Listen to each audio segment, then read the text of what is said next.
عَمَّ يَتَسَاءَلُونَ عَنِ النَّبَإِ الْعَظِيمِ الَّذِي هُمْ فِيهِ مُخْتَلِفُونَ كَلَّا سَيَعْلَمُونَ ثُمَّ كَلَّا سَيَعْلَمُونَ. بسم الله الرحمن الرحيم. الحمد لله رب العالمين، والصلاة والسلام على إمام الأنبياء والمرسلين حبيبنا ونبينا وقائدنا محمد وعلى آله وأصحابه وأتباعه بإحسان ويقين إلى يوم الدين. ربنا آتنا من لدنك رحمة وهيئ لنا من أمرنا رشدا. اللهم علمنا ما ينفعنا وانفعنا بما علمتنا واستعملنا في الخير ولا تستبدلنا، واغفر لنا وارحمنا وأنت خير الراحمين. اللهم إنا نسألك علما نافعا ورزقا طيبا وعملا متقبلا، اللهم آمين. لخصمد آياتكاني سرتاي جزئي عامين كسورة نبأ، وكو لدرسي رابردوها مقدميك ما باس بيش الشيك ما باس كلا سر جزءك وهروها لسر أويك أم سورة شي مكية، وعندك معلومات لسر سورتك بقشتي. طبعا ديارة سورة نبأي بي أوتري لك واردة، سورة عمي بي أوتري، عما يتساءلني بي أوتري، عندك جاء جتوانا سورة معصرات كبابلين سورتك بي نازلوا. سرتا جزء السيما ترتيبي وكو ترتيبي بابلين مصحف جمال حفتا وهشتا ولدوي مرسلاتاته يقينا إلى قيبة بيشوي خوي كالله سبحانه وتعالى بشيشي باسي يومي فصلكات لسوري مرسلاته لرد تفاصيل قداد بيومي فصل وتروجي فصل كردنو جابونه ليك جابونه كيسا إن شاء الله شي نسري. وسورتك ناوي نبأ بمعنى هوال ديت، بلام هوالي شي زور جرينج خبر لقل نبأ فرق كيس شي خبر هوالك هر هوالك بيوت خبر، يعني هوالك قشتوا. نبأ هوالك كجورية، يعني شو أثري شي جورية هي بيوت نبأ. هر سورتك بناوي أو سرتاب وناو عما يتساءلون عن النبأ العظيم. وكل درسي رابردوها باسم كلتم باستفهام دەست پێکەوە بە پرسیارکردن دەست پێکات. پرسیارکردن ئەم نوع پرسیارە لە قورئانە پرسیاری نییە بۆ فێربوون. استفهام عادەتەن بۆ فێربوونەوە، نی ئینسان پرسیارەکات یاخود پرسیار ئەکرێت بۆ ئەوەی کە جواب دەستکەوێتەوەوانێ بۆ فێربوون. بەڵام پرسیار لەم بابەتانەی پرسیاری قورئانە پێوتە پرسیارێک کە جۆرێک لە تەوبیخ و سەرزەنشکردنی تێدایە و ئینکاری تێدایە، نکۆڵیکردنی تێدا لە شتێک کە ئەوەندە ڕوون و ئاشکرایەت چۆن ئەوان پرسیار لە شتی واکرد. یعنی ئەممە ئەوتمان دەستی ڕابردومان خۆی عن مایە میمەکە دەغم بۆ لەونەکە ئەو نییە، ینی بۆتە عەممە ئەلفەکەشی لا براوە لە بەرخاتەوەی لە خەبەرەوە ببێت بە پرسیار بۆتە عەممە یەتەساءەلون. قراءەیەکشمان هەیە عەممە، لە یەکێک لە قراءات ئەوەیە کە هائش پێوەیە عەممە یەتەساءەلون، هائشی تایشی مدەوەری پێوەیە، تەنها قراءەی یەشێک لە قوڕائە، ئیتر باقیاتی هەمووی بە عەممە یەتەساءەلون وەکو قراءات مشتێکمان لە قورئانە پێوترێ لە قراءات. هەر بۆ معلومات قراءات با بڵێن ئەوانەی کە متەواترن بە شێوەیەکی گشتی لە هەندێک ئەلفاظی کەمە یاخود لە هەندێک ڕەسمە جیاوازی لە بینیانە هەیە، جیاوازی لە بینیانە ئەوانەی کە متەواترن. باسی لە قراءاتی شاد و ئەمانە ناکەم. بەشێکی زۆری قراءاتیش مەسەلەن کاڵین لە قراءەی با بڵێن حەفسە عاصمە شێیە ئاوا هاتووە، لە قراءەی حەمزەیە ئەوە هاتووە، لە قراءەی فڵانەوە هاتووە. بەشێکی زۆری قراءەکان هەمان بابەتە بەڵام مانای زیاتر دەداتێ، ینی زانینی قراءەکان لە ئاەتێکە یاخود لە وشەیەکە لە وشەکانی قورئانە سوود دەگەێنێ بەوەی کە ئینسان ئەگەر بێت و کاتێک دراسی قورئانەکات یەکێک لە ئیسفادەکان ئەوەیە شتی کەو بڕوونەکات، ینی معنای ترە دەداتێ، معناکانت بۆ بەرفراوانتر ئەکات لەوەی کە هەبێت. وئیلا مەسەلەن ئێمە بێ بزانین لە جەمعی قورئاندا لە سەردەمی عوتمانی کوڕ عەفان ڕەضی الله لەسەر بێت تقریبا وردە ئەحروف کە جیاوازە لە قراءات وردە ڕەفز کراوە و تەنها عەدەدێکی ماوەتەوانێ، ینی بەشێکی ماوەتەوە، ینی هەر ئەوەی کە مستەفیق بوون لەسەری سەحابە ثابتیان کردووە لە قورئاندا ماوەتەوە چەسپیوە بۆی کە ئیتر هەر کەسەوە بە جۆرێک نەیخوێنێتەوە چەندەشی زەرێکیشی نێ و لە شوێنی کا باسمان کردو پێم وایە بە تەفسیل، ینی ئەمە هەمان بۆ عین بە حەیە خوێنێتەوە، حە بە عەیە خوێنێتەوەوانێ هەرکسۆن لە زمانی لای خۆشمانە هەیە لە عەرەبیش هەبوو لەو ڕۆژۆر لەهجە و خوێندنەوەیە. بەڵام ئەوەی کە هەیە تابتە ئەوەی کەم لە مصحەفان نووسراوەتەوەوانێت چکە من باسم بۆ کردم تومە قورئان وەکو چۆن لە ڕووی بەلاغیەوە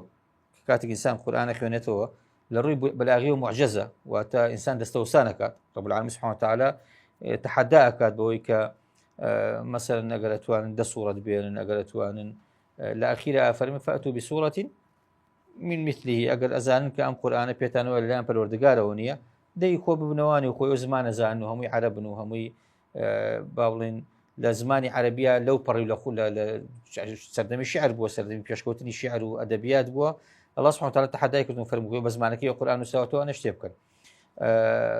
لەگەڵ ئەو ئیعجازە بەلاغی کە هەیەی کە خەڵکی دەستەوسان کردووە یەقینەن نووسینەوەکەشی کە من زۆر جار باسم کردووە تومە بۆ نمونە کە پێغەمبەری خوا صلی الله علیه وسلم فەرمانی کردووە بە دانانی ئاەتەکان لە شوێنەکاندا دانانی سوورەتەکان ئەمانە هەمووی هیچ خلافی تێدا نیە ئەم بابەتانە و حتا ڕسمەکانیش بە ئەمر کراوە و ینی یەکلا بۆ تۆ چکە ڕسمی نووسینەکانیش خودی خۆیان کۆمەڵک ئیشارە دەدەن یعنی ئەو کەسێک کە بێت تەدەبور بکات لە قورئاندا و مەسەلەن خوێندنەوە و دراسەکردنی قورئان و تەدەبور لە معانیەکانی و ڕۆچوون و ڕامانتیایدا زۆرجار حتا لە شێوازی نووسینەکەیە لە ژمارەی پیتەکانە شتی معجەز و شتی خەریبە دۆزێتەوانێت کە ئەیسەلمێنە کە ئەم قورئانە ئی بەشەر نییە ینی شتێک نییە کە تۆ ئینسانێک بێت ئاوا هەڵی ڕژێت و دای بنێت و لە دوایی ئەم هەموو دەستەوسانی تێدا بێت تر بۆیە ڕسمی قورئانیش ئەوەیە کە سەحابە هەمووی متفق بوون لەسەری یەقینەن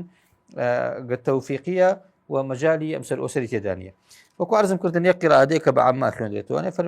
هائشی بۆ ئیزافا کرێت ئاەتەکە بەمە دەست پێکە عەممە یەتەساءلون یعنی دەربارەی چی پرسیارەکەن عەرەب کێشەی قوڕەیش کاتێک کە پێغەمبەری خوا صلی الله وسلم عەلەیهی لەسەر بێت بەدوور لەو هەموو شرکیات و خورافات و بتپەرستی و انحرافات لە عبودیەت و شێوازی پەرستن و شێوازی نزیکبوونەوە هەوڵدان لە نزیکبوونەوە لە خوا لەناو قوڕەیش و کوفار و مشرکینیشە محاوەڵەی نزیکبوونەوە لە خوا کراوە قسەیەک نییە کە ئینسان بڵێ دەگمەنێکن ئەوانەی کە بڵێ هەر باوەڕیان نەبووە هەر وجودی نییە باوەڕی بە وجودی خوا نەبێت ئەگەر پێیان بوتێ دەهری ئەگەر باوەڕی بۆ عنوان و تعبیری قورئان بڵێن ئەمانە دەهری بوون بۆ معنای کە کەسانێکن باوەڕیان وایە زەمانە تێپەڕێت و خەڵک ئەمرێت و زیندووە بێتەوە و عیلاقی بە نەڕۆژی دوایی هەیە و نەزیندوو بوونەوە و نەهیچ هەیە لەگەڵ ئەوەشدا باوەڕیان بە وجودی خالقێک هەبووە کە ئەم خالقە مدەبیرە دروستکەرە و محاولەشیان کردو ئەم خالقە ڕازی بکەن بە نزیکبوونەوە لی بە شێوازێک لە شێوازەکانی پەرستش بۆ چکە تعظیمی ئالیهەیان کە کردو تعظیمی خۆیان کردو بە حسابی خۆیان تعظیمە لە ئەوێەوە بۆ پەروەردگار لە خواوەندەکە لەوانەی کە دروستیان کردووە بۆ پەروەردگار هەرچەندە من زۆرجار لە بینی دوو قەوسە تێبینی یەکەم ماوەتومە ئەوەی کە ئەڵێن والذين آتكافر والذين اتخذوا من دونه أولياء ما نعبدهم إلا ليقربونا إلى الله زلفى يعني كبيان وتراو أماني تشين آخر بتاني برسنت أنا والله أماني أم برسن إلا ليقربونا إلى الله زلفى بوين زيك ما كانوا لا الله هستكي لمنطلق إحراجية ويا يعني لدستوساني وشكز دوي كآخر أمانة تشين أم بين الخانة أيو بيبرست ئەم بتانە چی نەدیفاعیان بۆ لە خۆیان نەکرێن نەفعیان هەیە نەزەڕیان هەیە نەقسە ئەکەن چی ئەکەن لەبەر ئەوە لەو منتەڵەقەوە توێنە خۆی ئەمان ناپەرسینەوەمان لە خۆیان نزیک ماکاتەوە جزئێکی هەستەکەی لە ئیحراجیەوەیە نەک بە فعلی بۆەوە بوو بێت نەک بە فعلی ینی لە سیاقەکە ناڵێن بە مطلقی بەشیشی وا دەرەکەوێت کە لە ئیحراجیەوەی کە بە ژیر هێنراوە پێشەوە کەس نهاتۆ بڵێ یعنی سوودیان بتە چێ پەرست دەگمەن بۆ گەشتیشی وها بێت لەگەڵ عرفی سائید لە ناو خەڵکە زۆر جار ئەڕوا ئینسان مەست دەبێت نازانێ خەریکی چییە کەسێک وتومە دوو خوا هەبوو وەکو ابن جەوزی ڕەحیمەهو الله باسی کات نایلە و شێکە وتریان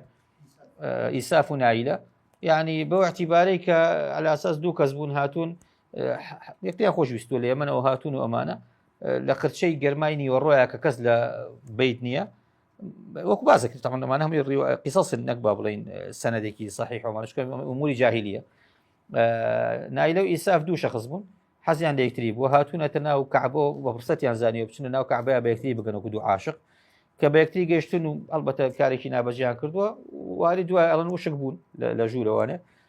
لەو حاڵەتی کە هەیە بۆ تایدا وشک بوون دوایی بە وشکی وەکو بوون بە بەرد هێناویانەتە دەرەوانێت کە بوون هێناوێتە دەرەوە بۆ عیبرەت هێناوێتە دەرەوە على ئەساس هەر کەسێک لەوێ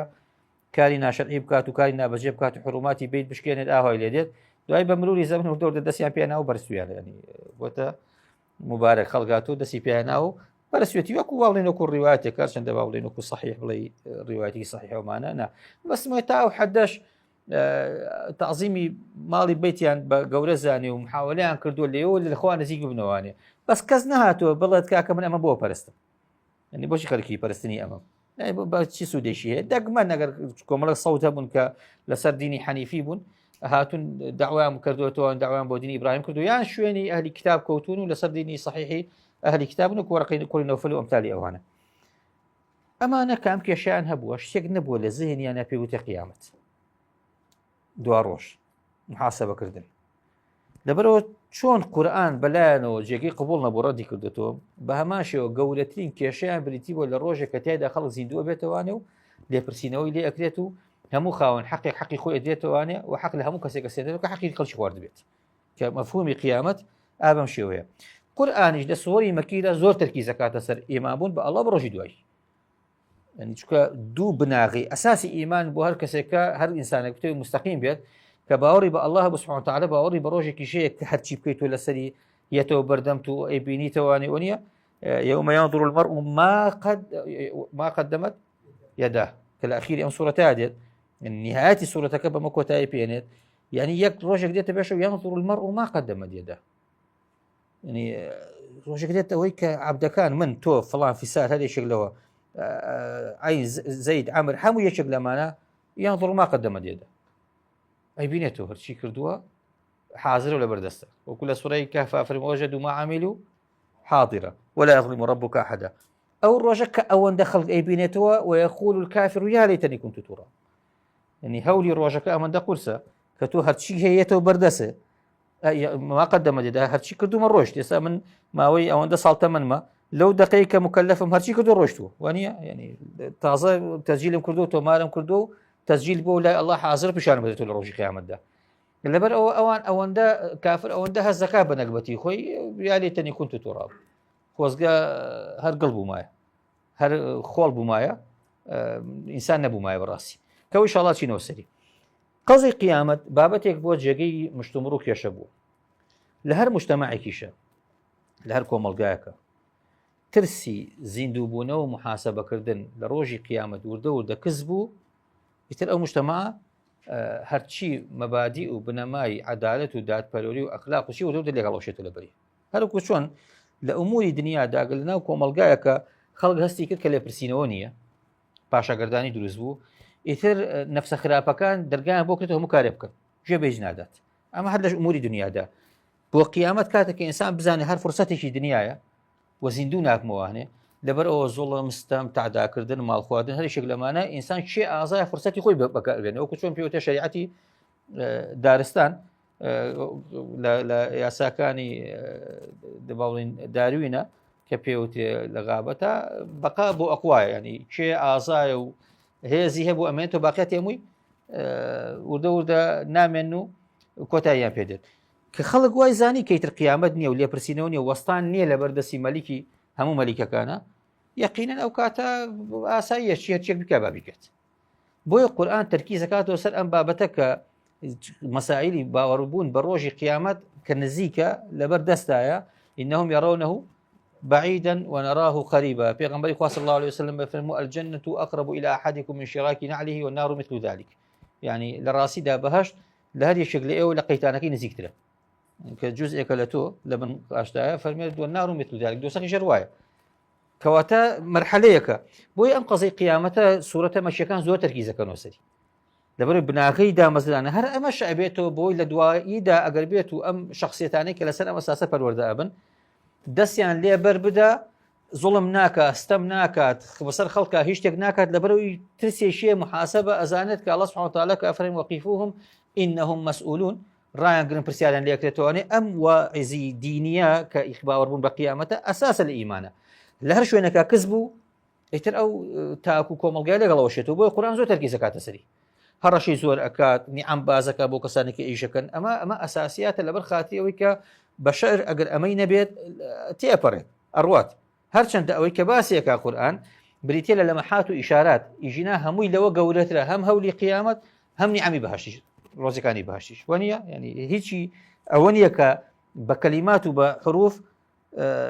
ئینسان بتوانێت یەقینەن وەکو عینی یەقین بێتەوە بەرچاوی بەڵکو کاژیتەوە بەر دەستی الله سبحانه وتعالى ئەچیتەوە بەهەشت و تەماشاکەیت ئەوەی شەرح کراوە هەموو شەرحەکە وایە بەڵام هیچی ئەوە نییە کە لە حەقیقەتدا لە ذهنی تۆیە وێنەی کێشرا بوو قیامەتیش بە هەمان دۆزەقیش بە هەمان شێوە سزاکانیش بە هەمان شێوەیە ئەم بابەتە بابەتی میحوەری و ئەساسیە لە سوورەتە مەکیەکانە بیزاد لەم سوورەتەش کە عەمە یەتەساءەلوون عەنی النەبەئی العەظیم ینی دەربارەی چی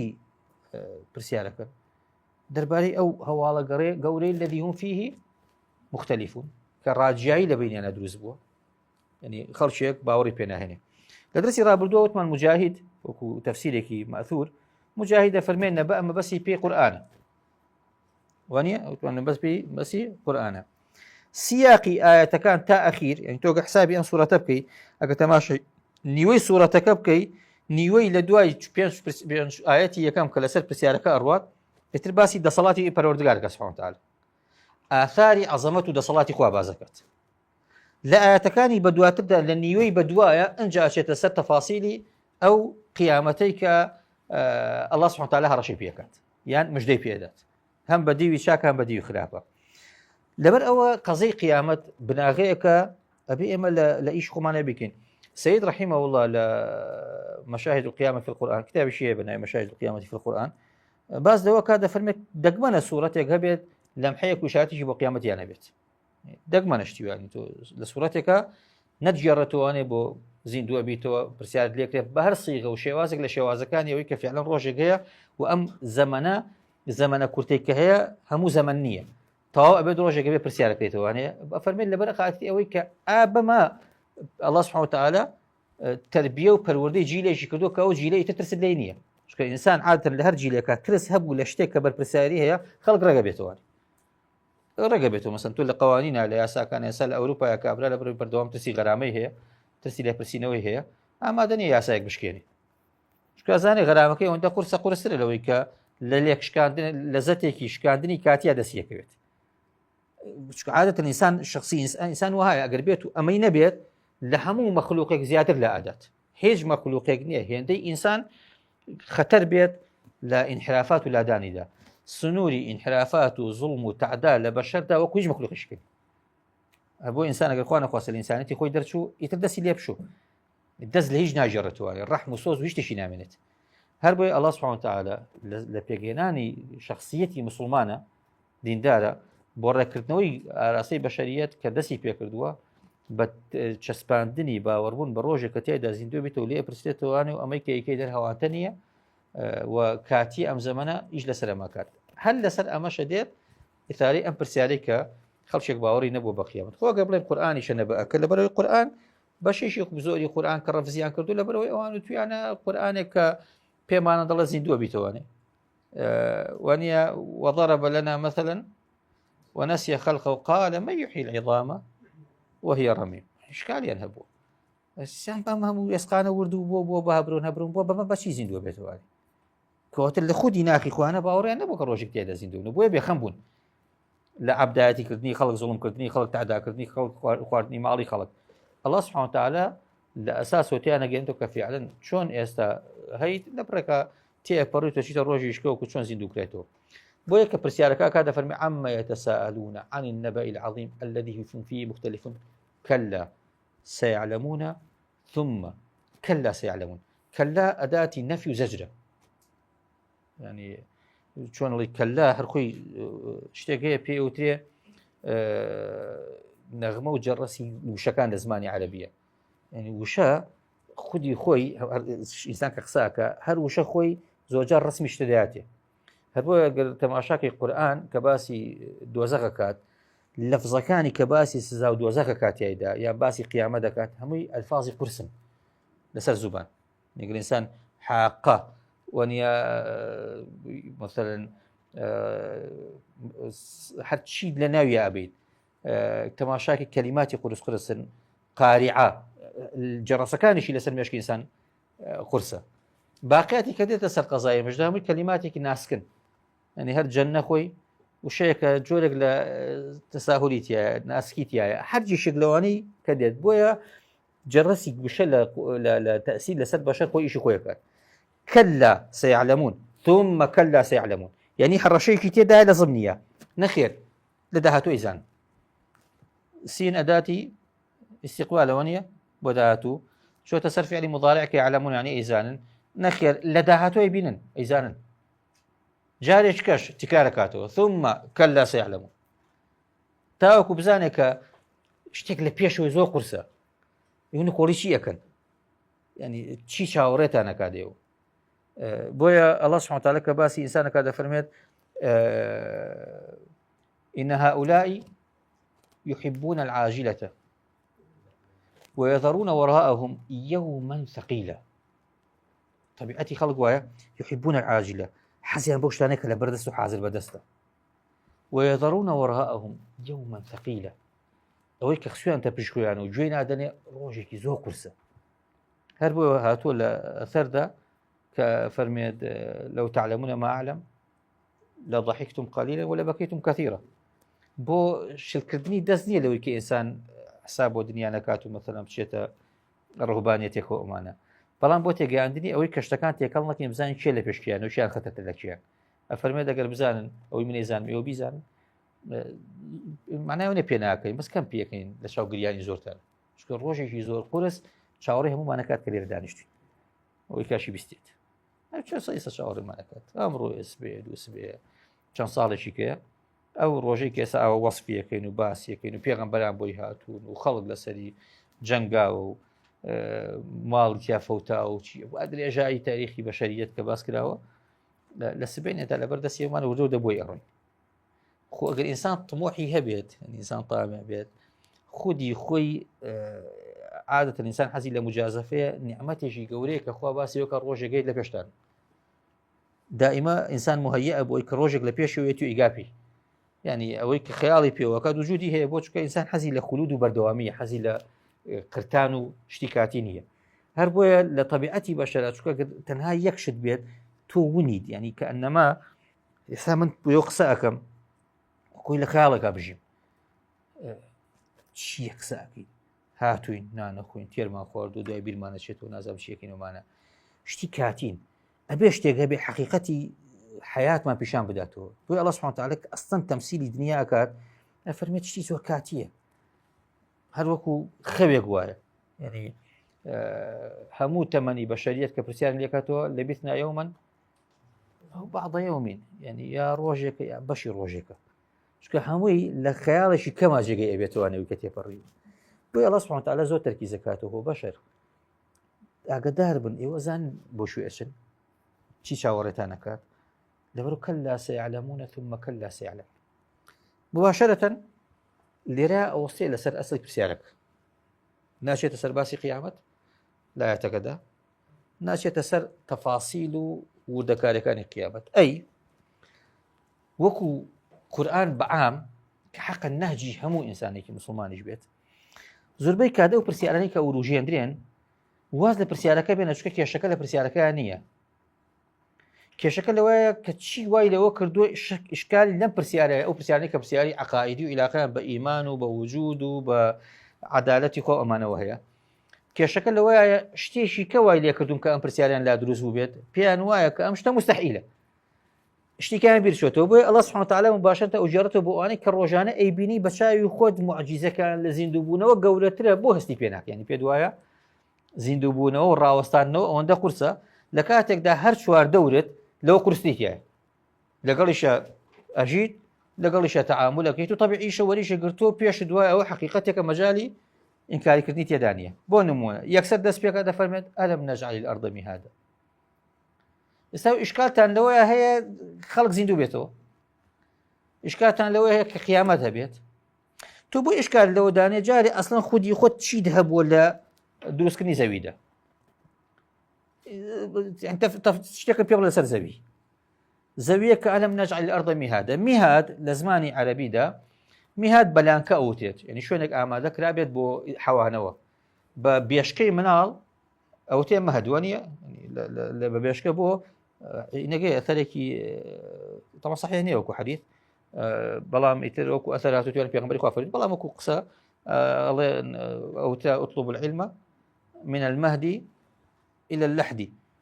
لحد بریتە لە گۆڕیچەی قبر کێسانە چێتە ناویوانێ ینی وەکو هاندانێک بۆ زانست ئوطلب العلم من المهدي ینی لەو دقەیەکە لە بێشکایت داوای عیلم کە تا ئەو دقەیەکە ئەچیتە ناو گۆڕوانە چکە عیلم ئەوەندە بەرفراوانە ئینسانە ناگاتە ناو بنکەکەی مەهد کەواتە شوێنی حەوانەوەی ئینسان و شوێنێکە کە ئینسان مناڵ تیایدا لانکەیەکە شوێنی مرتاحبوون و شوێنێکی نەرمە و ئامادەکراوە الله سبحانه وتعالى فەرمێ زەویمان ئاهوالێ کردووە تۆ زەوی نیعمەتی بوونی زەوی حەقیقەتەن لەبەر ئەوەی بۆ تەشتی بەردەوام ئولفەمان لەگەڵ وەرگرتووە هەست بەوە ناکەین کە چەندە گەورەیە ئەم موعجیزەی زەویەکە وجودی هەیە زەویەک ڕاکراوە حیاتی بەردەوامی تێدایە و هەروە ئیستیقرار و ڕاگیربوونیشی تێدایە هەر ئەو زەویەی کە ڕایگرتوویت یەک تۆز جوڵەی تێ بکەوێت تەماشا ئەکەیت هەموو ئەم عەقڵ و هۆش و نازانم چی هەمووی لەدەستدەچێت بمەرزێکی تۆزە بە خۆت دێت دەگەرەوەی کە تەسیریش تێ نەکات تا فترەیەک هەموو ئەوەی کە لێی داون هەمووی وڕە جوڵەیەکی کەمە کە لە حەقیقەتاش جوڵەی کەمە هەموو گێژە بێت وڕە بێت چکە گۆڕا شتێک گۆڕا لە ئینساندا تۆ ئەمە هەستی پێ ناکەی الله سبحانه وتعالى فەرمێت ئێمە زەویەک کە لەم بوونەوەرە گەورەدایە لەم وجودەیە کردومانەتە بە شوێنی جێگیر بوون یعنی ئەمەد بەلاوە زۆر تەبیعیاوە تێپەڕێ بەسەرتە قیامەت و هەڵسانەوەی قیامەت و زیندووبوونەوەی قیامەت قورسایەکەی لە شوێ قورسرە لەوەی کە الله سبحانه وتعالى زەویشی دروست کردووە ئەم زەویە مواصفات و صفاتی خۆی هەیە ئەم زەویە بۆتە شوێنی بەدەستهێنانی بەرهەم ینی کابرا فەلاحێک ساڵانە دێت تۆ کاتە ناو زەویەکە و ئاوی پیاکە بۆتە شتێکی بەدیهی وەکو هین دووبارە بێتەوەوانێ و ئەیبینین سەوزای لێت بەها سەیرەکەی دەشتەبووی سەوزە بێ هەموو تەغیرە بەسەرم زەوی دەمە چیم زەویە ئەسڵ توربەت چییە گڵ چییە مەسەر بڵێن توربەت چییە گڵ چیە دێت کاکەمە تەوزیفە کیمیایەکەتی نازانم چی ئەمانەیە تۆ لەمانە هەمووی گەڕێ خودی خۆی چییە کە هێناوێتی دروستی کردووە بە بەردیوانێ بە داریەوە بە هەرچی کانزا و مەعادینەکانیەوەتی بە ئاوەکەی کەتیایەتی بە گڕەکەی کە لە ژێریایەتی بە نازانم هەرچیەکەوانێ لەگەڵ ئەم هەموودا ئەم زەویە ئەگەر هەڵواستاو بێت بە کەونەوە دێت و ئەڕوات چی وای لاگرتووە ڕابژیرێت چی وای لێ کردووەکو شوێنێکی حەوانەوە کە ئیتر ئینسان تیایدا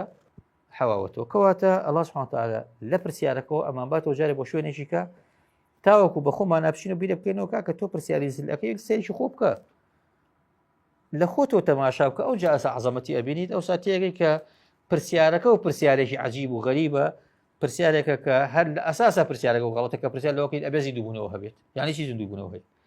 یعنی چی قیامەت هەیە لە کاتێکە کۆ لە زەویەکە ئاژیت خۆشت داسە نازانی زەوی چییە نازانێت چۆن خۆی گەورە کردوێتی بە شوێنی جێنشین بوون پاشە نەفەرێ وەلجیبالە ئەو تادا ئێشەڵا کۆتایی پێێنم بۆ دەرسی داهاتووە ڕۆگرم وەتەد لە زمانی عەرەبیە بەو مێخە ئەوتێک کە ئەشەقێت و خێمی پێ ڕاگیر ئینسان خێمەیەک هەڵەدات ئەوانەی کە ئیچەقێنیت ئەو تادەکانی پێوتێ نازانم لە زمانی کوردیاچی پێڵم بەخۆ مێخ ئەو مێخەی کە ئەشەقێن دێت وا ئەکات کە جێگیر ببێ نەجوڵێت الله سبحانه وتعالى شاخەکانە فەرمێ شاخەکانمان کردو بە مێخ بۆ زەوی سنگێک بۆ زەوی تاوەکو وردە کەپسی بکات نهێڵە بجوڵێت ئەو بابەتی ان شاء الله لەگەڵ هەندێک بابەتی ئەوەی کە گەر پێویستی پێکرد لە ئەخیرە هەندێک مەسائلی علمی کە قسەی لەسەرەکرێ هەڵێگری بۆ دەستەکانی داهات داوکەم لە الله سبحانه وتعالى بەڕحمەتی خۆی ڕەحمان پێ بکات ئیمانمان سەلامەت کە و شارەزامان بکات يا رب العالمين بخاتیس معظم یەکەمەکە ناوجانەکان و صفەتە بەرزەکان قورآن بکەیتە بەهاری دڵەکانمان شارەزامان کەی لێی وبمان كيت أهلي أوانيك بقرآن برزيانكيت وأقول قولي هذا واستغفر الله لي ولكم وأكد الحمد لله رب العالمين والسلام عليكم ورحمة الله وبركاته.